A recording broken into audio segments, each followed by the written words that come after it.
curriculum pada sesi kali ini. Sesi kali ini akan melanjutkan sesi sebelumnya. Di video sebelumnya saya sudah menjelaskan teori dasar Solow model, kemudian variabel kapital, dan dua konsep depresiasi dan diminishing return.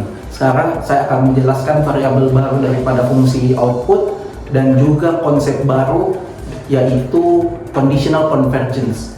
Nah, kita lihat di sini, kita refresh kembali ingatan kita. Fungsi output adalah EL. EL itulah yang kita kenal sebagai SDM atau human capital. K itu kapital fisik atau modal fisik.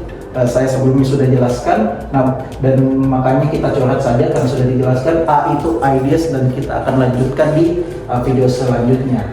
Kita coret, maka kita akan berfokus pada human capital terlebih dahulu.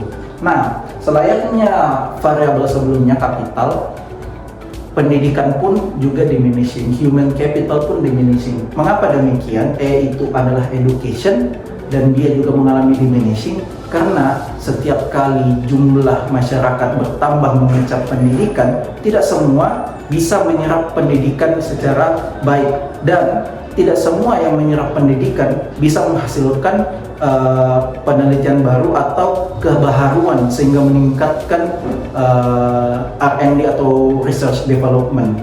Jadi sebenarnya semakin banyak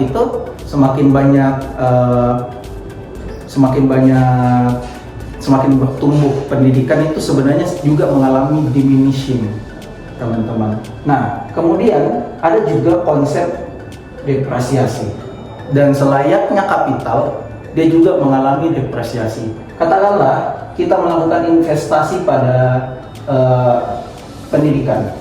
Nah, mungkin kita di sini dalam titik ini, ketika kita mengeluarkan investasi untuk pendidikan, orang akan bertambah proporsinya untuk pertumbuhan. Namun pada satu waktu semakin banyak orang yang membutuhkan pendidikan, semakin banyak di-maintain, sehingga apa yang kita keluarkan untuk investasi hanya untuk digunakan untuk memaintain surplus pendidikan. Sehingga selayaknya kemarin saya sudah jelaskan, satu-satunya cara yaitu meningkatkan investasi seperti itu. Nah, itulah makanya mengapa investasi di pendidikan itu penting. Jadi kalau kita bicara perguruan tinggi, nah kita bahas di sini PTNBH sebenarnya tidak mengikuti bagaimana kerangka berpikir Solow model. Kemudian kita lanjut, conditional convergence. Apa itu conditional convergence? Saya tadi sudah jelaskan sedikit saja prediksi model Solow. Conditional convergence adalah bahwa negara miskin punya pertumbuhan yang tinggi. Maksudnya pertumbuhan tinggi, kita ingat kembali di penjelasan saya di video Solow model yang pertama, bahwa negara Jerman, negara Jepang, yang notabene adalah negara kalah, negara pecundang di Perang Dunia Kedua, punya pertumbuhan yang sangat tinggi dibanding negara pemenang. Mengapa? Karena mereka baru membangun, jadi setiap pertumbuhannya itu sangat signifikan. Namun ketika kapitalnya sudah besar, investasi yang dikeluarkan sudah besar, makin lama makin terdepresiasi, makin lama makin terkena yang konsep diminishing return tadi. Kita lihat pada visualisasi ini, ada di aksis horizontal dan vertikal. Di vertikal kita punya output, di horizontal kita punya kapital. Katakanlah di kurva Y, teman-teman perhatikan kurva Y, ini adalah negara miskin atau negara berkembang. Katakanlah ini adalah Timor Leste. Ini Timor Leste. Pertumbuhan Timor Leste untuk setiap pertambahan kapital atau katakanlah di sini investasi, ya, atau katakanlah di sini EL, untuk setiap pertambahannya itu akan menciptakan output yang signifikan. Katakanlah dia bertambah 1 untuk investasi pendidikan, dia akan mempengaruhi output sebesar 1.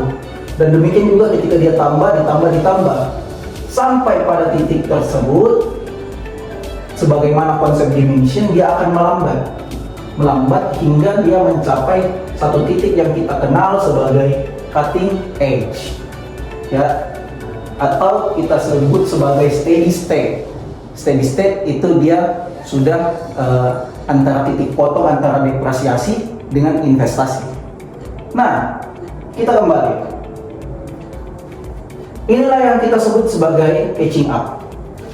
Di video saya sebelumnya saya sudah jelaskan dua jenis pertumbuhan, catching up dan cutting edge. Negara-negara yang berkembang itu dia sedang catching up. Catching up dalam bahasa Indonesia itu adalah mengejar negara-negara maju. Itulah yang sedang dilakukan Indonesia 2045 adalah cara kita untuk sampai pada steady state. Nah, kadang-kadang Indonesia itu ada di sini, dan ini adalah proses RPJPN yang dilakukan oleh Bappenas. Adalah rancangan-rancangannya supaya kita bisa sampai pada advance country di 2045. Nah, inilah tahapan catching up, kita terus mengejar begitu. Nah, namun teman-teman, kita perlu ingat bahwa tidak semua negara bisa sampai pada advance country dengan mulus. Ini advance country adalah tujuan Indonesia. Namun dalam proses pertumbuhan ada namanya growth miracle, ada namanya growth disaster. Growth miracle kita lihat Jepang, ketika 2 bom atom dijatuhkan, dia mampu menjadi raksasa ekonomi dunia dan salah satu GDP terbesar di dunia, dan punya taraf welfare yang sangat tinggi, kesejahteraan yang sangat tinggi. Dan ada juga growth disaster. Growth disaster itu ya pertumbuhannya kacau balau, sama seperti Argentina. Argentina sejak terjadi krisis finansial tahun 1920-an sampai sekarang belum pulih. Mengapa demikian? Karena teman-teman, kita harus ingat, di video pertama saya menjelaskan bagaimana syarat sebuah negara punya high standard of living. High level of prosperity atau standard of living itu salah satunya adalah good institution. Jadi tergantung dalam pertumbuhan ekonomi, itu good institution sangat penting. Pemerintahannya harus bagus. Misal, kalau kita bicara pendidikan, kalau kita ingin meningkatkan output negara, ya harus ada Kementerian Pendidikan atau Menteri Pendidikan yang mampu memanage institusi dengan baik, good institution. Dan itulah peran penting di balik meningkatnya output di negara-negara growth miracles. Karena lihat, good institution akan mempengaruhi pertumbuhan gross domestic product. Makin tinggi ini ya naik. Nah, kita lanjut. Sekarang pertanyaannya adalah, target kita adalah Indonesia Emas 2045. Pertanyaannya adalah, dalam proses ini apakah kita akan menjadi growth miracle atau growth disaster? Sekarang kita sudah lihat bagaimana akses pendidikan untuk meningkatkan education level itu negara Indonesia sangat memprihatinkan karena sudah menerapkan status PTNBH. Jadi akses untuk mengecap pendidikan tinggi makin terbatas. Jadi untuk meningkatkan ini saya pikir susah. Nah, menjadi pertanyaan, di manakah posisi Indonesia di antara ini? Jadi, untuk meningkatkan pertumbuhan, kita harus lihat juga pada pendidikan. Itulah yang ingin disampaikan pada level of education di labor, karena semakin tinggi pendidikan suatu negara, maka dia berbanding positif dengan kualitas sumber daya manusia. Nah, kita lanjut. Tadi kita sudah membahas tentang poor country. Bagaimana ketika dia sudah mencapai titik ini, advanced country. Nah, advanced country dia pertumbuhannya melambat. Kita lihat di sini pertumbuhan Timor Leste ketika dia bertambah 1, bertambah 2, bertambah 3, dia sebanding. Ketika dia ditambah 1 dia naik 1, marginalnya 1, ketika ditambah 4 katakanlah di sini dia bertambah 2. Nah, kalau katakanlah di sini kita sudah di level 8 menuju 9, apakah pertumbuhan ini itu sebanding dengan pertumbuhan 18? Tidak. Karena inilah yang kita sebut sebagai cutting edge, di mana level of investment tidak mampu menjelaskan bagaimana mereka bisa terus berkembang meskipun pertumbuhannya lambat. Itulah yang kita sebut sebagai cutting edge. Dan itulah alasan, seperti yang saya jelaskan di video sebelumnya, alasan mengapa negara-negara maju punya pertumbuhan yang rendah. Karena negara-negara maju, dia sudah ada di titik ini. Indonesia mungkin ada di sekitar sini.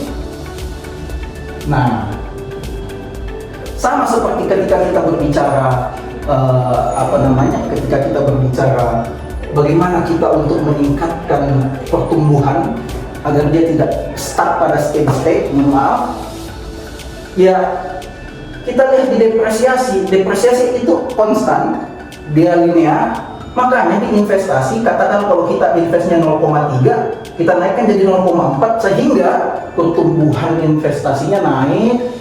Maka dari steady state yang di sini akan bergeser menuju sini, sehingga apa? Sehingga level of output juga meningkat. Jadi apa? Steady state tadi, cutting edge tadi masih tetap bisa bertumbuh meskipun signifikan sedikit saja. Nah, itulah yang kita perlukan untuk memahami bagaimana Solow model itu bekerja. Nah, terus bagaimana kalau seandainya dalam konteks pendidikan tadi dia sudah pada steady state? Nah, selain meningkatkan investasi tadi, katakanlah karena investasi itu punya keterbatasan dan dipengaruhi oleh kultur masyarakat tentang bagaimana dia saving dan investment, kita harus lihat bahwa ada satu variabel yang akan menjelaskan bagaimana kita bisa lulus pada steady state, yaitu IDS, dan itu akan dijelaskan di video selanjutnya. Terima kasih.